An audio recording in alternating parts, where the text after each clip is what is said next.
Сізге мына тортты жасау үшін ешқандай таразы да, миксер да, творожный сыр да, сливки да қажет емес. Өте дәмді бюджетный торт дайындаймыз. Ол үшін бір дана жұмыртқамызды жарып, үстіне қантымыз салып, жақсылап араластырып аламыз. Кейіннен бір кесе айранның үстіне бір шай қасық содамызды салып жақсылап араластырамыз. Осылай реакция болу керек. Және осыны жұмыртқалы массаның үстіне құйып, барлығын жақсылап араластырамыз. Араластырып болғаннан кейін үстіне сұйық майымызды құямыз.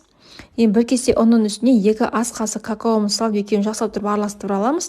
Және осы құрал заттарымызды ситон көмегімен өткізіп аламыз. Дайын болған қамырымызды формамызға құйып, қызып тұрған пеште 180 градуста 40-30 минуттай пісіріп аласыздар.